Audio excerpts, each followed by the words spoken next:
Group 1 పోస్టింగ్లకు break పడింది. Group 1 valuation ranking list పై Telangana high court కీలక తీర్పు వెలువరించింది.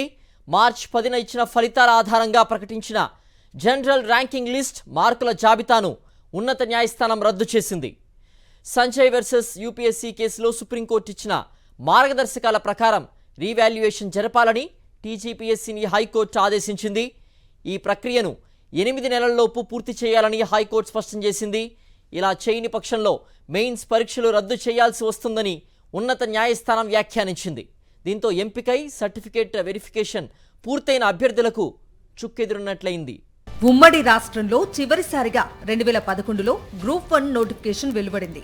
తెలంగాణ ఏర్పడిన తర్వాత తొలిసారి 11 ఏళ్ల తర్వాత 2022 ఏప్రిల్ 26న 503 పోస్టులకు టీజీపీఎస్సీ నోటిఫికేషన్ జారీ చేసింది. 3.80 లక్షల మంది దరఖాస్తు చేసుకోగా ప్రిలిమ్స్ కు 2,32,457 మంది అభ్యర్థులు పరీక్షకు హాజరయ్యారు. అయితే పేపర్ లీక్ అయిందంటూ కొందరు అభ్యర్థులు కోర్టును ఆశ్రయించగా ప్రిలిమ్స్ రద్దయ్యాయి. పబ్లిక్ సర్వీస్ కమిషన్ 2023 జూన్ 11న మరోసారి ప్రిలిమ్స్ పరీక్షలు నిర్వహించింది. అయితే బయోమెట్రిక్ హాజరు అమలు చేయకపోవటం, జవాబు పత్రాలపై హాల్ టికెట్ నెంబర్లు లేకపోవటాన్ని సవాలు చేస్తూ కొందరు అభ్యర్థులు హైకోర్టుకు వెళ్లారు. దీంతో ప్రిలిమ్స్ ను రద్దు చేస్తూ 2023 సెప్టెంబర్ 23న సింగిల్ జడ్జి తీర్పిచ్చింది. సెప్టెంబర్ 27న తీర్పులో సింగిల్ జడ్జి తీర్పును ద్విసభ్య ధర్మాసనం సమర్థించింది. డిసెంబర్లో రాష్ట్రంలో కాంగ్రెస్ ప్రభుత్వం అధికారంలోకి వచ్చింది. గ్రూప్ 1 పోస్టులను 523కు పెంచుతూ 2024 ఫిబ్రవరిలో టీజీపీఎస్సీ రీనోటిఫికేషన్ జారీ చేసింది. జూన్ 9న ప్రిలిమ్స్ నిర్వహించగా 3.02 లక్షల మంది అభ్యర్థులు హాజరయ్యారు. ప్రిలిమ్స్ కి ఎస్టీ రిజర్వేషన్లు సవాలు చేస్తూ హైకోర్టులో మరోసారి కొందరు పిటిషన్లు దాఖలు చేశారు.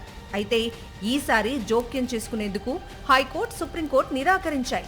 ప్రిలిమ్స్ ఫలితాలు విడుదలవ్వగా మెయిన్స్ కు 31,403 మంది అర్హత సాధించారు. అక్టోబర్ 21 నుంచి 27 వరకు మెయిన్స్ పరీక్షలు నిర్వహించగా 21,093 మంది అభ్యర్థులు హాజరయ్యారు. మార్చిలో ఫలితాలు విడుదలై ఈ ఏడాది ఏప్రిల్ 16, 17, 18, 19వ తేదీలో సర్టిఫికెట్ల వెరిఫికేషన్ సైతం పూర్తయింది. ఈ క్రమంలోనే గ్రూప్ 1 మెయిన్స్ మూల్యాంకనంలో అవకతవకలు జరిగాయని, పరీక్షలను రద్దు చేయాలని కోరుతూ కొందరు అభ్యర్థులు హైకోర్టులో పిటిషన్లు దాఖలు చేశారు. ఇప్పటికే ఎంపిక ప్రక్రియ పూర్తయి ఉత్తర్వుల దశలో ఉన్న పరీక్షలను రద్దు చేయరాదంటూ ఎంపికైన అభ్యర్థులు సైతం హైకోర్టును ఆశ్రయించారు. ఈ పిటిషన్లపై జూలై 7న న్యాయమూర్తి జస్టిస్ నామవరపు రాజేశ్వరరావు వాదనలు విన్నారు.